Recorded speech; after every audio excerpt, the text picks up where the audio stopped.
जय हिंद बच्चों आज का जो पाठ है वो आपकी परिवेश की पाठ्य पुस्तक से लिया गया है। सुख की कुंजी, पाठ नंबर 14। तो बच्चों ये एक कविता है। तो इस कविता के अंतर्गत सबसे पहले हम बता दें कि क्या है ये सुख की कुंजी। परिश्रम और कष्ट के बाद जो हमें सफलता मिलती है वो हमें बहुत अच्छी लगती है, उससे हमें बहुत ही आनंद की प्राप्ति होती है। तो बच्चों एक बार हम इस कविता को लयबद्ध रूप से अच्छे से पढ़ेंगे, उसके बाद हम पैराग्राफ वाइज उसको समझेंगे। तो आपको पहले ये मैं बता देती हूँ कि इसके कवि जो हैं वो हैं श्री भगवती प्रसाद। इन्होंने ये कविता लिखी है। सुख की कुंजी।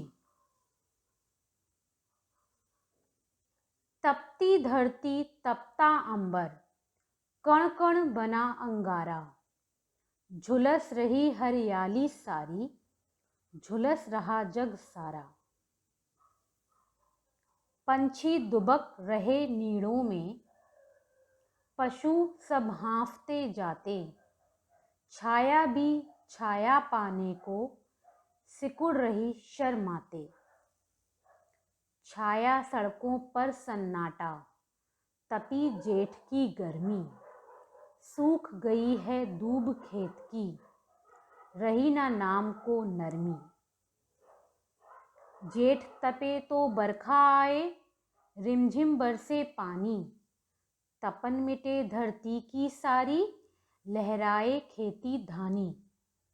जितना जितना कष्ट झेलते उतना ही मिलता आराम, यही तपन है सुख की कुंजी, हो हमको आराम हराम। ये श्री भगवती प्रसाद जी की कविता है।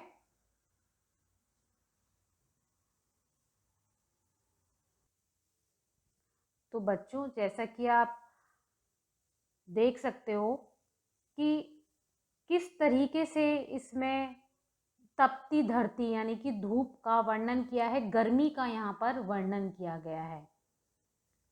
जब गर्मी आती है तो हमारी धरती कैसी हो जाती है, कैसे तपने लग जाती है। तपती धरती तपता अंबर, कण कण बना अंगारा, झुलस रही हरियाली सारी, झुलस रहा जग सारा। मतलब धरती हमारी तप रही है। तप किससे रही है? धूप से। तपता अंबर, आकाश। अंबर किसको बोला जा रहा है? आकाश को। कण कण बना अंगारा, हर जगह जो है अंगारा। सब अंगारा किसको बोला जा रहा है यहाँ पर कि इतनी गर्मी पड़ रही है कि कण कण जो है वो भी अंगारा बन गया है। वो भी कोयला, जो जला हुआ कोयला होता है ना, उसको हम अंगारा बोलते हैं। ऐसे ही जो भी हमारी धरती पर कण कण है, जो भी कुछ है, वो इस गर्मी के कारण बिल्कुल अंगारा बन गया है एक। और झुलस रही हरियाली सारी, और पेड़ भी जल रहे हैं। इतनी गर्मी है, इतनी गर्मी है कि पेड़ भी जल रहे हैं। आपको पता तो है कि मई जून का जो महीना होता है उसमें गर्मी बहुत होती है। तो उसमें, और जब हम लोगों को इतनी गर्मी लगती है, इंसानों को इतनी गर्मी लगती है, तो आप सोचो पेड़ों को क्या होता है, वो झुलस जाते हैं, वो जल जाते हैं। झुलस रहा जग सारा, और सारा जग, सारा संसार इस गर्मी से झुलस रहा है। जग का अर्थ है यहाँ पर संसार। पंछी दुबक रहे नीड़ों में। पंछी मतलब जो हमारे इतने पंछी हैं वो दुबक रहे हैं। दुबक का अर्थ है यहाँ पर कि छुप रहे हैं। दुबक का यहाँ अर्थ है वहाँ वो छुप रहे हैं, गर्मी लग रही है उनको। नीड़ों में, नीड़ों का अर्थ है यहाँ पर घोंसलों में, सब अपने घोंसलों में छुपे हुए हैं। इस तपती धरती में वो क्या उड़े, कहाँ उड़े वो, तो वो घोंसलों में दुबक गए हैं। पशु सब हाँफते जाते, और पशु भी हाँफ रहे हैं क्योंकि गर्मी के कारण उनको पानी नहीं मिल रहा है, बेचारे वो हाँफ रहे हैं।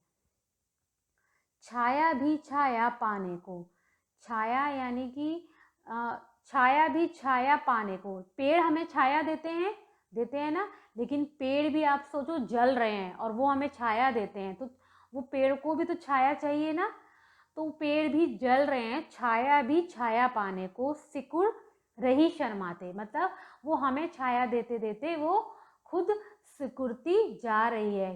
किसको बोला जा रहा है, यानी कि पेड़ भी सिकुड़ते जा रहे हैं इस गर्मी के कारण।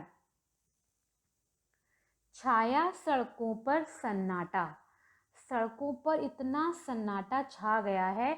आपने देखा होगा भरी दोपहर में जब मई जून का महीना होता है तो दोपहर के टाइम पर सड़कों पर कितना सन्नाटा हो जाता है। तपी जेठ की गर्मी, जेठ की गर्मी, जेठ का अर्थ यहाँ पर क्या है, महीने का नाम है। जेठ महीने का नाम होता है जो मई जून के बीच का होता है, तो उसको हम हिंदी का जो महीना होता है वो जेठ बोला जाता है। जैसे चैत्र, बैसाख, ज्येष्ठ, आषाढ़, श्रावण, भाद्रपद, आश्विन, कार्तिक, मार्गशीर्ष, पौष, माघ, फाल्गुन, ये सब क्या है, ये हिंदी के महीने हैं। और यहाँ पर जेठ की गर्मी किसको बोला गया है, मई जून की जो गर्मी होती है उस हिंदी के जो महीने को हम बोलते हैं वो जेठ बोलते हैं। तो जेठ की गर्मी, सूख गई दूब खेतों की, दूब यहाँ किसको बोला जा रहा है, हरी घास को। आपने देखा होगा अगर कहीं पर पार्क भी होंगे, खेत भी होंगे, तो इस गर्मी के कारण घास भी सूख जा रही है और किसान भी परेशान हैं। रही ना नाम को नरमी, मतलब नाम की भी नरमी नहीं है, इतनी गर्मी है कि कुछ भी नरमी नहीं है, नाम की भी नरमी नहीं है। सब जगह सूखा सूखा है और धूप के कारण और सब कुछ सूख गया है, सब जल रहे हैं। जेठ तपे तो बरखा आए, अब इसमें जब मई जून में इतनी गर्मी होती है और बारिश, वो कह रहे जेठ इतना तप रहा है तो बारिश भी आनी चाहिए, अब तो मतलब बारिश आ जानी चाहिए। आप इस चित्र में देख सकते हो, जेठ तपे तो बारिश आए, रिमझिम बरसे पानी, तपन मिटे धरती की सारी, लहराए खेती धानी। मतलब ये जेठ जो इतना, ये जो जेठ वाला महीना, ज्येष्ठ वाला महीना है वो इतना तप रहा है, अगर बारिश आ जाए तो ये इस धरती की जो गर्मी है वो तपन है, तपन यहाँ किसको बोला जा रहा है, गर्मी को, वो मिट जाए और लहराए खेती धानी, और जो हमारे खेतों की फसल है वो अच्छे से लहराने लगे। जब मई जून की गर्मी होती है तो हम इंतज़ार करते हैं ना कब बारिश होगी, कब बारिश होगी, तो हमें मई जून में बहुत ज़्यादा बारिश का इंतज़ार होता है, लेकिन उस समय बारिश बहुत, मतलब उस समय बारिश नहीं पड़ती है। अक्सर जुलाई के महीने में ही बारिश पड़ती है, जुलाई में, अगस्त में बारिश होती है, लेकिन मई जून में तो इतनी गर्मी होती है कि बारिश भी इतनी जल्दी से नहीं आती है। तो इसमें यही बोला है कि जेठ तपे तो बरखा आए, रिमझिम बरसे पानी, तपन मिटे धरती की सारी, लहराए खेती धानी। हम लोग को जब ज़्यादा गर्मी लगती है तो हम लोग गर्मियों में शाम के टाइम पर हमेशा कुछ ना कुछ ठंडा खाने चले जाते हैं, आइसक्रीम खाते हैं, कोल्ड ड्रिंक्स लेते हैं ना, तो इतनी गर्मी होती है, नींबू पानी पीते हैं, तो इतनी गर्मी होती है कि हम लोग रात को, दोपहर में जब भी हम लोग बाहर जाते हैं तो हमेशा आइसक्रीम या कुछ ठंडा तो लेते ही हैं, क्योंकि जेठ की गर्मी होती ही इतनी खतरनाक है। जितना जितना कष्ट झेलते उतना ही मिलता आराम, यही तपन है सुख की कुंजी, हो हमको आराम हराम। मतलब आप देख रहे हो अगर जेठ की गर्मी भी है तो लोग फिर भी काम कर रहे हैं। अगर हम सोचें कि गर्मी के कारण हम घर में बैठ जाएं, इसमें लिखा है जितना जितना कष्ट झेलते, हम जितना कष्ट झेलेंगे हमको आगे चल के उतना ही आराम मिलेगा। अगर हम मेहनत करेंगे और हम सोचें कि गर्मी है तो हमको नहीं, एसी में ही बैठे रहना है, रूम में एसी चला लिया और हम बैठ गए, हो गया काम, ऐसे नहीं होता है। अगर गर्मी भी है तो आपको काम तो करना ही है ना, तो आप ऐसे तो नहीं आ रहे अभी तो बहुत गर्मी है अभी हम नहीं कर सकते, तो आप मतलब काम को टाल रहे हो, फिर आगे वो आप ही के लिए परेशानी है। तो आपने देखा होगा इतनी तपती गर्मी में भी सड़क पे लोग कैसे अपना सामान बेचते हैं, सब कुछ करते हैं, दुकानों में गर्मी में बैठते हैं, लेकिन अगर वो ये सोचें कि बहुत गर्मी है तो फिर घर कैसे चलेगा। तो ये तो सोचते ही नहीं है कि अरे गर्मी है, गर्मी है। गर्मी से राहत पाने के बहुत साधन होते हैं, लेकिन हमें, अगर हम सोचें कि गर्मी है तो हम काम ना करें तो ऐसे नहीं चलेगा। तो जितना जितना कष्ट झेलते उतना ही मिलता आराम। यही तपन है सुख की कुंजी, हो हमको आराम हराम। मतलब यही सुख की कुंजी है कि जितना हम कष्ट झेलेंगे हमें उतना ही आराम मिलेगा, और हमको आराम, यही तपन है सुख की कुंजी, हो हमको आराम हराम। और यही सफलता की कुंजी है कि हमको आराम नहीं करना है, हमें काम करना है फिर भी। तो ये माना गया, आपने एक पढ़ा भी होगा कि आराम हराम है, आराम करने से कोई कुछ नहीं है। हाँ, आप आराम करिए, रात को सोइए टाइमली, लेकिन ऐसा नहीं है कि गर्मी तो पूरे दिन पड़ेगी। मई जून में तो पूरे दोनों महीने गर्मी पड़ती है, तो ऐसा तो नहीं कि आप दोनों महीने काम ही नहीं करोगे, आराम से एसी में बैठे रहोगे, ऐसा नहीं चलता। और किसी के यहाँ एसी होता है, किसी के यहाँ नहीं होता, लोग कूलर होता है फिर भी वो लोग काम करते हैं, पंखा चलता रहता है किसी, और गरीबों के यहाँ तो पंखे भी नहीं होते हैं, वो लोग फिर भी कितना काम करते हैं। तो अगर हम सोचें कि अरे ये बहुत गर्मी है, सब कुछ बंद करके सो जाओ, तो नहीं, हमें इस कष्ट को झेलना है। आप सोचो, हमें इस कष्ट को झेलना है, तभी हम सफल हो पाएंगे। गर्मी का मौसम आता है तो साथ में खाने की ठंडी ठंडी चीज़ें तो लाता ही है, आइसक्रीम, तरबूज, खरबूजा, आम, अंगूर, लीची, ढेर सारे फलों के साथ गर्मियों की छुट्टियां भी आनंद को बढ़ा देती हैं। तो आपको अभी हमें क्या करना है, इस पोयम को, इस कविता को आपको अच्छे से रीड करना है। रीड करने के बाद उसको आपको अपनी नोटबुक में लिखना है, और जो भी गृह कार्य दिया जाएगा आपको करना है। तो चलो हम एक बार इसके कुछ हार्ड वर्ड्स हैं उन पर हम नज़र डाल लेते हैं। पहले हम नए शब्द देख लेते हैं जो शब्दार्थ हैं। अंबर को यहाँ पर आकाश बोला गया है।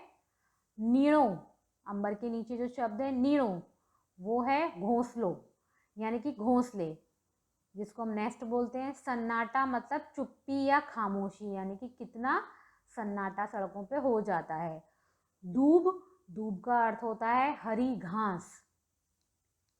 बरखा मतलब बरसात, और धानी का अर्थ है यहाँ हरा और पीला मिलकर बना रंग। कष्ट का अर्थ है तकलीफ, और कुंजी का अर्थ है चाबी, यानी कि यही हमारी सफलता की चाबी है कि अगर हम जितनी मेहनत करेंगे, चाहे वो तपती धूप हो, कुछ भी हो, हमें सफलता अवश्य मिलेगी। यही इस कहानी का हमारा क्या है, मॉरल है। हमें इससे क्या शिक्षा मिल रही है कि हमें तपती धूप हो चाहे कुछ भी हो, लेकिन हमें मेहनत करनी है। अब हम श्रुतलेख पे आ जाएंगे। अंबर, अंबर, अंगारा, हरियाली, पंछी, नीड़ों, हांफते, सन्नाटा, नरमी, रिमझिम, धानी, कष्ट, कुंजी। तो आपको ये अच्छे से रीड करने हैं श्रुतलेख इसी तरीके से। तो एक बार हम इनके कुछ प्रश्नों के उत्तर देख लेते हैं। कौन से मौसम में धरती तपने लगती है? तो आपको इसका आंसर तो सभी को पता होगा कि कौन से मौसम में धरती तपने लगती है। गर्मी के मौसम में धरती तपने लगती है। पंछी कहाँ दुबकने लगते हैं? पंछी अपने घोंसलों में दुबकने लगते हैं, मतलब छिपने लगते हैं। जेठ की गर्मी में सड़कों पर क्या छा जाता है? सन्नाटा। जेठ की गर्मी में सड़कों पर छा जाता है, जेठ की गर्मी में सड़कों पर सन्नाटा छा जाता है। इस कविता के कवि कौन है? ये आपको मालूम है। इस कविता के कवि भगवती प्रसाद जी हैं। वो आप जब कविता पूरी पढ़ोगे तो उसके नीचे लिखा हुआ है कि इस कविता के कवि भगवती प्रसाद हैं। नेक्स्ट है, इसका जो लॉन्ग क्वेश्चन है वो है गर्मी के मौसम के बारे में लिखिए। तो गर्मी के मौसम में तो सभी कुछ लिख सकते हैं ना।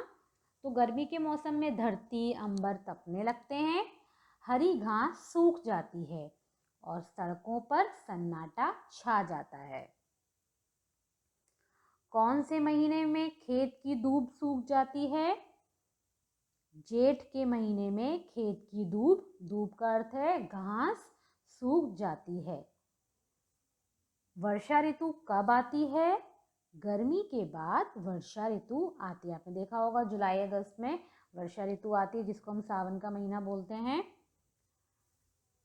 बहुत अधिक गर्मी पड़ने के बाद बरसात से वातावरण कैसा हो जाता है? तो इसमें हमको कैसे करना है? बरसात आने पर खेत लहलहाने लगते हैं और धरती की तपन मिट जाती है। सुख की कुंजी क्या है? तो सुख की कुंजी क्या है? जिस प्रकार गर्मी के बाद आई बरसात तपन मिटा देती है। आपने देखा होगा गर्मी जब आती है तो बरसात आने से सब गर्मी मिट जाती है। उसी प्रकार परिश्रम से प्राप्त सुख बड़ा आनंदमयी होता है। उसी प्रकार आप जितनी मेहनत करोगे और उसके बाद जो भी रिजल्ट आएगा वो आप ही समझ जाओगे कि हमने मेहनत की है, तो ये हमारी मेहनत का नतीजा है। सुख की कुंजी परिश्रम की तपन को कहा गया है। इसमें सुख की कुंजी किसको कहा गया है? परिश्रम की तपन को कहा गया है। तो बच्चों, आपको ये चैप्टर को अच्छे से रीड करना है, सुख की कुंजी को। तो आपको ये चैप्टर अच्छे से समझ में आ गया होगा। धन्यवाद।